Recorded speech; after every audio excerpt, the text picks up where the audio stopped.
Ladies and gentlemen, friends, Romans, Syrians, Babylonians, Jews, Chalcedonians, Judeans, and all peoples of the world, welcome to one of the most special events in the history of the BFI. You're in for a triple treat. It's two films, both starring and directed by Al Pacino.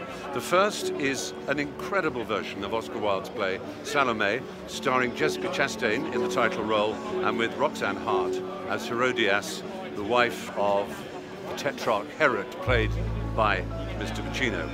Then there's a 10-minute interval, and you will see Wilde and Salomé, the remarkable film about Pacino's enduring love affair with Oscar Wilde, a growing love affair as he becomes more and more familiar with his works and becomes more and more fascinated by Salomé and more determined to make the movie that you will have just seen. I promise you, it's a heck of a treat, and will have you rolling in the aisles as well as gasping in admiration.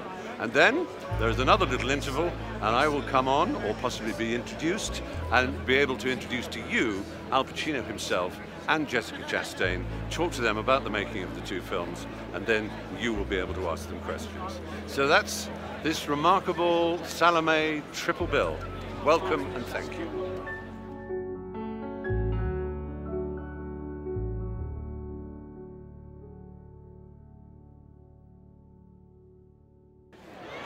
I understand Salomé is a passion project you've held for a long time, similar to Richard III. What is it that draws you to writers like Shakespeare and Oscar Wilde? Oscar Wilde did this, he's a great genius writer, and he had done this play.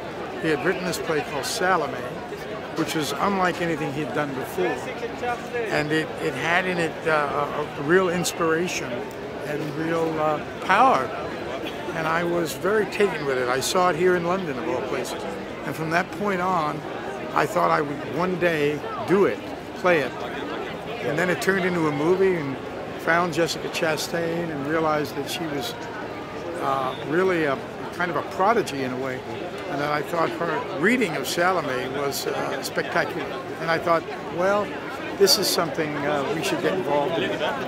She was relatively unknown at the point at which you cast her. I believe she hadn't appeared on screen No, yet. she was unknown, yeah. And what drew you to her? What was special about her? Well, when she read the part, it's that simple. She came and read the part, and she read it with such a spirit and such power that Robert Fox, who's a great producer here in London, he was there, and I turned to him and said, am I dreaming? Or is this happening? She was that spectacular, and I just thought I'd have to do it with her and see where it went. Fantastic. And of course we do that hybrid of play and documentary and Oscar Wilde, his story. So it was quite an interesting, tragic, incredible story. Do you have any plans to appear on the London stage in the near future? Oh, I hope I haven't been back in a while. I played the West End, and I look forward to it because I love London. It's a place I've always come to, and to play here and live here is wonderful. So I'm hoping that happens. I think I will. I can't promise it because, I don't know if I'll be around in a couple of years, but looks like I might be, so let's hope. Thank you for your time. My pleasure.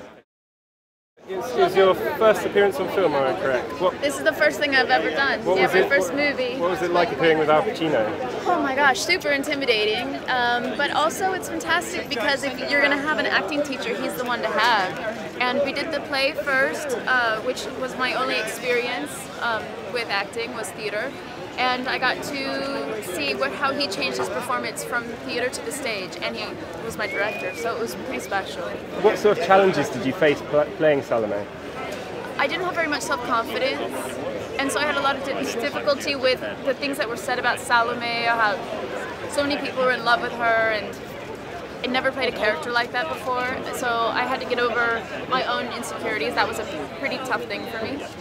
She's very complex. What helped you get into the mindset of the character? I love finding the arc of most characters. I love how if they're different at the end than they were in the beginning. And one of the first things we've noticed in Oscar Wilde Salomé is that the characters, the way they describe the moon usually is how they're describing themselves. And she's saying when she first enters that the moon is chaste and pure. So she's determined to live this life of, you know, purity, unlike her mother, unlike the court. And then at the end of the night, she goes from that to necrophilia because she's kissing a severed head. So for me, that was the most exciting thing to play and to chart, was that arc. Where does your heart lie, in theatre or film? Do you think you'll be going one direction or another? Or? My heart lies in the role. I'm such a fan of the great writers, and I was talking to Al yesterday actually about how lucky I am because I've been able to do 3 classic plays actually on film. But for me, it's always what the role is and who I get to act with. Okay, well, thank you very much for your time. Thank you. Enjoy. Pleasure to talk with you. Bye. Bye, guys.